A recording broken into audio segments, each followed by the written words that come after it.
여러분, 위탁 판매만 하면 자기 브랜드 없을 것 같죠? 만약 그런 고정관념이 있으시다면 오늘 잘 오셨습니다. 저는 위탁 판매만 하는 셀러지만 제 브랜드를 3개나 가지고 있습니다. 이게 어떻게 가능하게 됐는지 오늘 하나씩 풀어볼게요. 돈이 많이 들었을 것 같나요? 결론부터 말씀드리면 단돈 10원도 안 들어갔습니다. 투자금도 없고 재고를 둘 필요도 없었어요. 근데 더 대박인 건요, 제 브랜드를 운영하는 지금도 사입 없이 위탁으로만 운영하고 있습니다. 여기서 좀 아시는 분들은 디자인 동판 비용 어디 갔냐 라고 하시는 분도 계실 것 같아요. 디자인 동판이라면 내 브랜드 디자인을 입히기 위한 그 동판을 의미합니다. 디자인 동판 비용 0원이라는 말도 안 되는 상황은 영상 끝까지 보시면 알게 되실 겁니다. 참 신기하죠? 저는 2년 동안 이런 기회가 5번 넘게 찾아왔는데요. 여러분들은 그 이유가 뭘 것 같으세요? 일단 하나 말씀드릴 건 전 백이 단 한 명도 없습니다. 돈도 들이지 않고 재고를 둘 필요도 없으며 사입조차 하지 않았습니다. 모든 게 위탁으로 돌아가고 있는데 결제마저도 당일에 해줄 필요가 없어요. 저도 처음부터 이런 기회가 있었던 건 아닙니다. 당연히 그분들이 가지고 있는 제품들을 위탁 판매하는 것부터 시작했어요.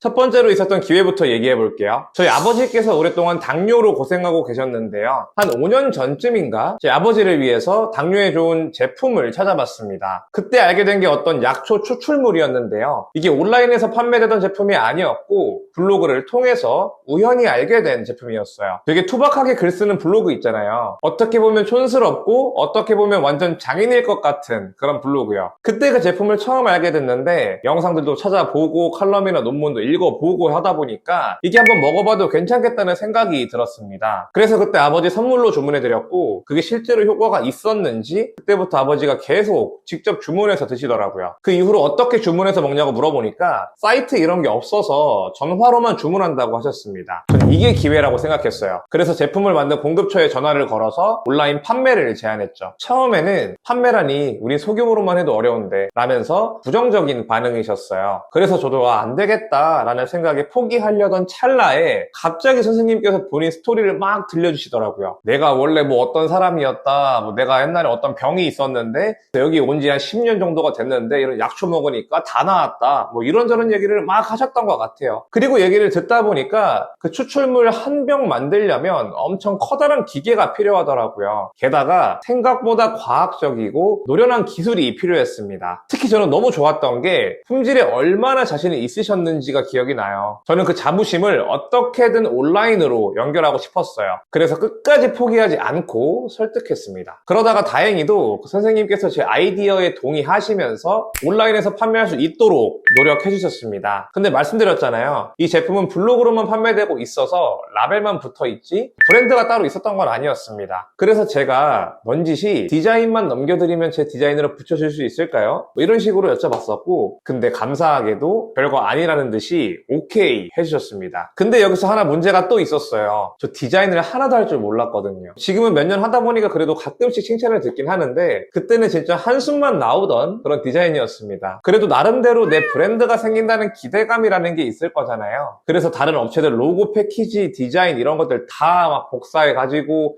미리 캠퍼스 켜가지고 따라 그렸다가 지웠다가 로고 하나를 이틀 동안 만들었던 기억이 납니다. 그래도 제 첫 브랜드라고 생각해서 신경을 엄청 썼던 것 같아요.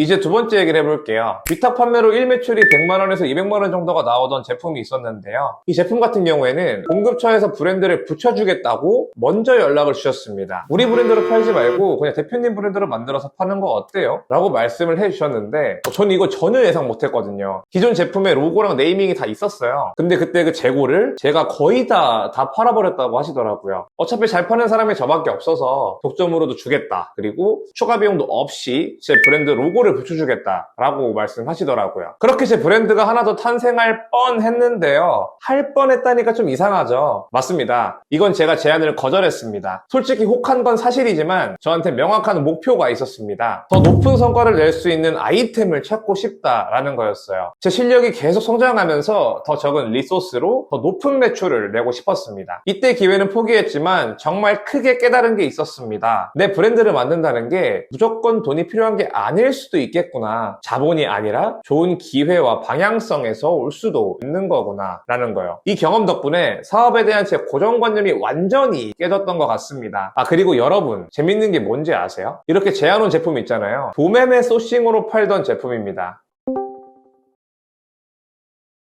마지막 사례는 가장 따끈따끈한 에피소드인데요. 최근 몇 달 동안 저한테 있었던 일입니다. 플랫폼을 등에 업고 공장과 협상해서 브랜드를 만든 얘기인데요. 어떤 플랫폼이라고 특정해서 말씀드릴 수는 없지만 한 플랫폼에서 제가 위탁 판매하는 제품들이 폭발적으로 성장했습니다. 1매출이 800만원, 1,500만원, 1,700만원까지 터졌는데요. 그러니까 플랫폼에서 연락이 오더라고요. 그리고 그쪽에서 하는 말이 조건 몇 가지만 잘 맞춰주면 저희가 셀러님 밀어드릴게요 였습니다. 그리고 그 조건 중에 가장 맞추기 어려웠던 게 압도적으로 저렴한 가격이었는데요. 쉽게 말씀드리면 네이버 쿠팡보다 30% 싸게 달라는 거였어요. 이게 말이 안 되는 것 같아서 주변에 업계 종사자분들한테도 여쭤봤었거든요. 그러니까 이거 말도 안 되는 가격이라고, 이거 절대 못 맞출 거라고 하셨어요. 근데 저는 이 기회를 절대 놓치고 싶지 않았습니다. 그 시스템 하나만 잘 갖춰지면 진짜 아무것도 안 하고 매출 만들어낼 수가 있는 거였거든요. 그렇게 만들 수 있는 게 대강 계산해보니까 한 달에 1억에서 3억 정도? 여기서 10% 마진만 먹어도 월 1,000만 원에서 3,000만 원은 그냥 버는 거였어요. 그래서 이거 해야겠다라고 결심했었죠. 그리고 이거 해볼 만은 하다라는 생각도 들었습니다. 왜냐면 공장 대표님이랑 얘기하다 보니까 그 기계가 끊임없이 계속 가동되는 게 아니었어요. 제가 그걸 생산하는 족족 팔아버릴 수 있다고 하면 공장에서 수억, 수십억은 못 벌어도 직원 몇 명 월급 정도는 줄 수 있겠다고 생각했습니다. 그렇게만 되면 서로에게 이득이 될 수 있을 거라고 확신했어요. 제가 이 제안을 드리기 전까지는 공급처 대표님을 뵌 적이 한 번도 없었는데 이거는 무조건 얼굴 보고 얘기해야 될 것 같더라고요. 그래서 바로 시동 켰습니다. 찾아가서 제가 갖게 된 기회와 이 기회를 살렸을 때 어떤 매출 그래프가 그려질 거며, 그리고 그 그래프가 나올 수밖에 없는 근거를 모아서 설득했는데요. 처음에는 허탈한 웃음도 지으시고 안돼 라면서 손사래를 치시더라고요. 그렇게 한참을 고민하시다가 갑자기 그래 한번 해보죠 라고 하시는 거예요. 와, 전 그때 그 쾌감을 아직도 잊지 못합니다. 어쨌든 그렇게 거래가 성사됐고 이때 공장 대표님께서 저한테 한마디 딱 던지셨는데요. 원래 있던 것보다는 대표님 로고 박는 게 낫죠? 라고 하시는 거예요. 그렇게 저는 국내에서 정말 많은 사람들이 도전했지만 아무도 못했던 가격과 품질을 맞출 수 있게 됐고요. 게다가 단돈 10원도 안 들이고 제 브랜드까지 만들 수 있게 됐습니다. 오늘 영상 여기까지인데요. 오늘 어떠셨나요? 제가 위탁 판매로 시작해서 제 브랜드를 만들었던 그 과정들을 솔직하게 풀어드렸는데요. 자본이 없다고 브랜드 못 만드는 거 아니고 자본이 없다고 돈 못 버는 거 아니라는 점 꼭 말씀드리고 싶었습니다. 자본이 없거나 초기 비용이 부담스러워서 도전을 미루고 계셨던 분들께 이 영상이 도움이 되었길 바랍니다. 다음 영상부터는 실전에서 여러분이 쓸만한 내용들을 풀어드리고 싶은데요. 실제로 제가 사업하면서 생겼던 문제들이나 마케팅적인 사고, 스킬 이런 것들이 주가 될 것 같아요. 앞으로의 영상이 기대되신다면 구독, 좋아요, 알람 설정 부탁드리고 곧 좋은 영상으로 찾아뵙겠습니다.